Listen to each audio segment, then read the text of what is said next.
तो friends, programming skill develop करने की सीरीज में आज हम देख रहे हैं program to calculate sum of all even numbers and sum of all odd numbers that are stored in an array.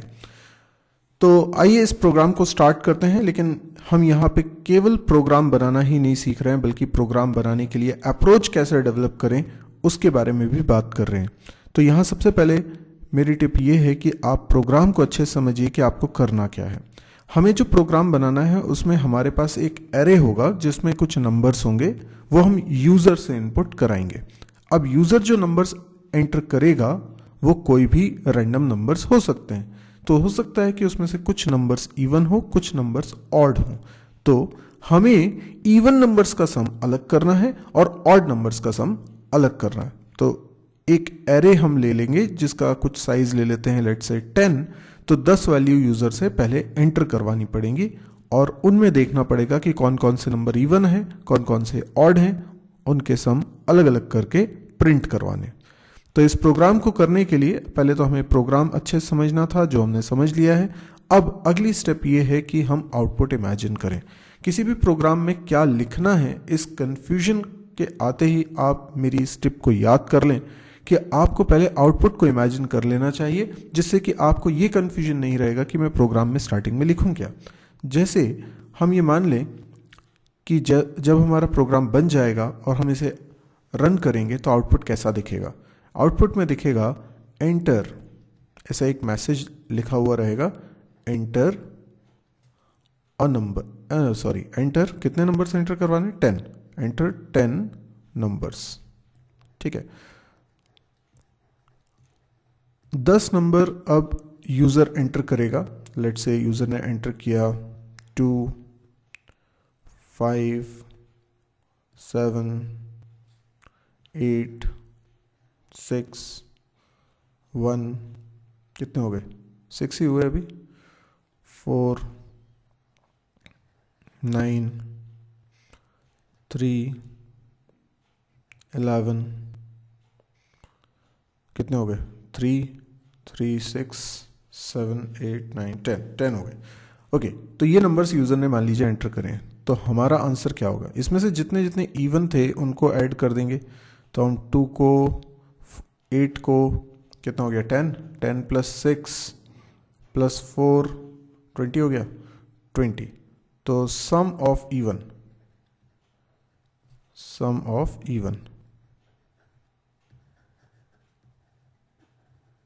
Equals to 20। इसी तरीके से प्रिंट हो जाए सम ऑफ ऑड। ठीक है, क्या है ऑड का सम, तो 5 plus 7 12, 12 plus 1 13, 13 plus 9 21, 21 plus 3 24, 24 plus 11 35, तो 35। तो ये होना चाहिए आउटपुट। अब आपको समझ में आ गया है कि हमें आउटपुट क्या निकालना है, तो हमें यह भी समझ में आ गया कि हमें कोडिंग में क्या करना है। आइए हम कोडिंग भी करते हैं। सबसे पहले हमें स्क्रीन पे प्रिंट करना है एंटर 10 नंबर्स। तो ये कैसे होगा, मैं प्रोग्रामिंग करता हूँ। यहाँ पे मैंने लिखा सबसे पहले मेन फंक्शन के अंदर मैं लिखने वाला हूँ एक प्रिंट एफ, जिससे प्रिंट होगा एंटर 10 नंबर्स। लेकिन ये 10 नंबर एंटर होंगे तो मुझे स्कैनफ लिखना पड़ेगा और 10% डी लगाना पड़ेगा। लेकिन हम क्योंकि एरे में स्टोर करने जा रहे हैं तो एक एरे बना लेते हैं। एरे का साइज ले लेते हैं 10। और एरे को हैंडल करने के लिए हम हमेशा जानते हैं कि हमें एक इंडेक्स हैंडल करने के लिए वेरिएबल चाहिए होता है, जैसे कि आई ले लिया मैंने। तो मैं एक लूप लगाता हूँ। आप जानते हैं एरे में इनपुट कैसे होता है। एरे में इनपुट कराने के लिए हमें स्कैनफ को मल्टीपल टाइम्स कॉल करना होता है। तो यहाँ पर मैं i की वैल्यू 0 से लेकर i less than equal to 9 तक ले जा रहा हूँ, यानी एरे का लास्ट इंडेक्स है 9। तो 0 से 9 तक लूप चला रहा हूँ और इसके अंदर मैं लिख देता हूँ स्कैनफ। तो स्कैनफ कितनी बार चलेगा, 10 बार चलेगा। याद रखिए, पहला इंडेक्स होता है 0, तो आखिरी इंडेक्स हो जाएगा 9। तो यहाँ पे 0 से 9 तक लूप चलेगा। और %d एड्रेस ऑफ ai। तो ये स्कैनफ आई थिंक बिल्कुल क्लियर होगा कि a 0 होगा सबसे पहले जब i की वैल्यू 0 है। तो a 0 में वैल्यू जाएगी, फिर a 1 में वैल्यू जाएगी, a 2 में वैल्यू जाएगी और इस तरीके से वैल्यूज इनपुट हो जाएंगी।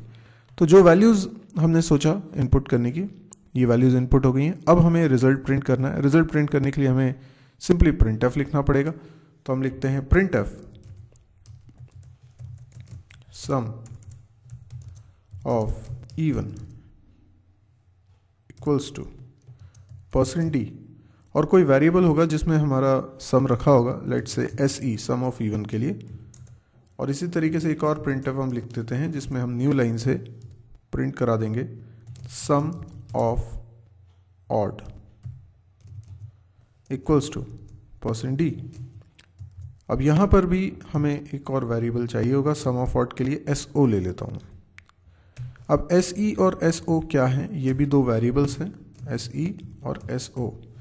इनमें हम सम रखेंगे, सम ऑफ इवन और सम ऑफ ऑड। तो इस बीच में मेरे को कुछ ऐसी कोडिंग करनी है जिससे कि सम ऑफ इवन कैलकुलेट हो, सम ऑफ ऑड कैलकुलेट हो। तो अब हमें लॉजिक बनाना है कि सम ऑफ इवन कैसे कैलकुलेट होगा, सम ऑफ ऑड कैसे कैलकुलेट होगा, जो कि मैं यहाँ लिखने वाला हूँ। जब रिजल्ट आ जाएगा, सम ऑफ इवन आ जाएगा, तो वो मैं SE वेरिएबल के अंदर रख लूँगा, और जो सम ऑफ ऑड का रिजल्ट आएगा वो मैं SO वेरिएबल में लिख लूँगा। इसलिए प्रिंट कराते वक्त मैंने इन वेरिएबल्स का इस्तेमाल किया। तो जो आउटपुट हमने इमेजिन किया था उससे हमें बेसिक स्केलेटन बनाने में मदद मिली। हमें बेसिक प्रोग्राम तो हमारा बन गया है, अब हमें एक्चुअल लॉजिक पे फोकस हो जाना चाहिए।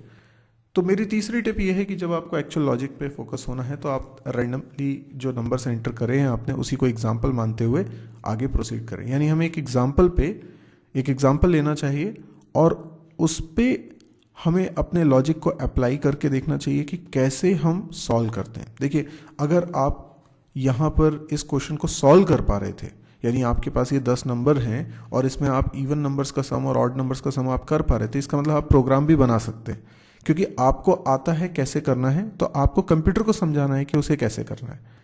तो इसका मतलब ये आप कर सकते हैं। थोड़ा सा आपको सिस्टमैटिक होने की ज़रूरत है। आपको सिर्फ ये समझना है कि एक एग्जाम्पल ले लें, जैसे कि सामने लिखा हुआ है, तो आप एक एरे बना लीजिए और इस एरे के अंदर आप वैल्यूज़ रख लीजिए। ठीक है, तो ये हमने एरे ले लिया है। अब एरे के अंदर हमें वैल्यू स्टोर करनी है। जो वैल्यूज़ हमने एग्जांपल में ली थी वही वैल्यूज़ लिख लेता हूँ। 2, then 5, then 7, 8, 6, 1, 4, 9, 3, 11। अब देखिए, ये एक एग्जांपल ले लिया मैंने। अब एग्जांपल पे आप अपना लॉजिक अप्लाई करिए कि आपने कैसे किया था। उसको अगर आप समझ पाएंगे तो उसी प्रोसेस को फिर हम जनरलाइज कर लेंगे। तो हम क्या कर सकते हैं, हम एक एक नंबर को देखते चलते हैं। और हमने दो वेरिएबल्स बनाए हुए हैं, एक बनाया है सम ऑफ इवन के लिए और एक वेरिएबल हमने बनाया है सम ऑफ ऑड के लिए। तो हम क्या करते हैं, इन सारे एलिमेंट्स को एक सीक्वेंस में एक एक करके लेते जाते हैं। सबसे पहले क्या मिलेगा मुझे, 2 को मैं चेक करूंगा क्या ये इवन है या ऑड है।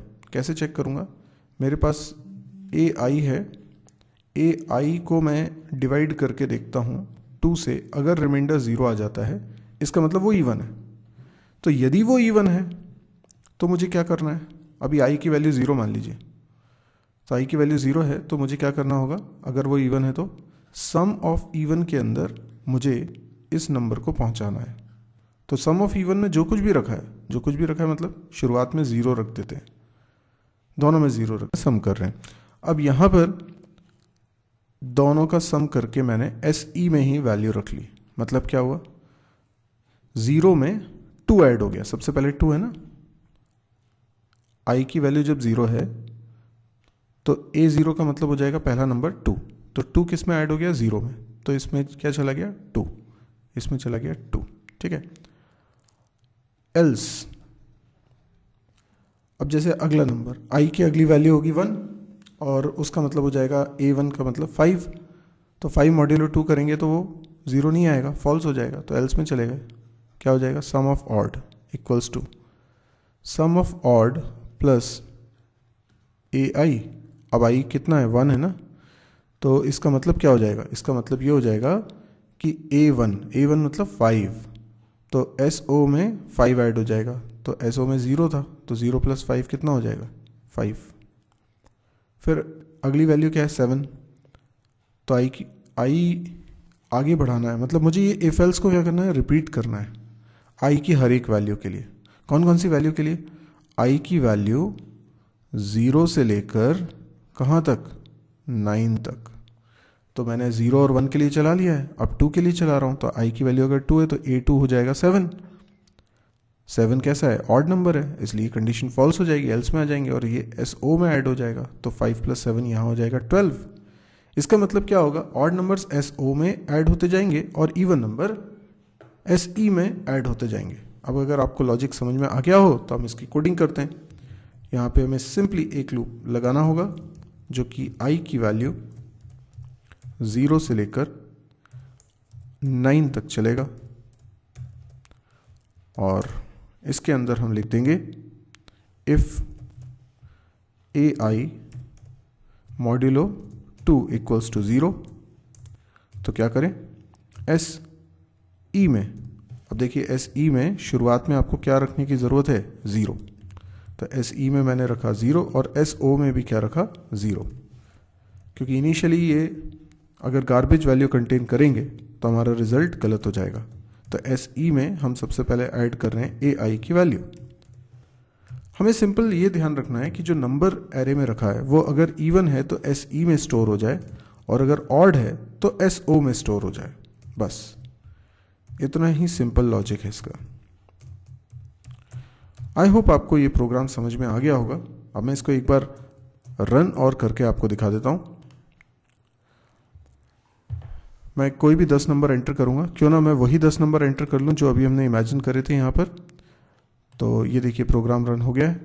अब मैं इसमें यही 10 नंबर एंटर कर रहा हूँ। मैं लिख रहा हूँ 2, 5, 7, 8, 6, 1, 4, 9, 3 और 11।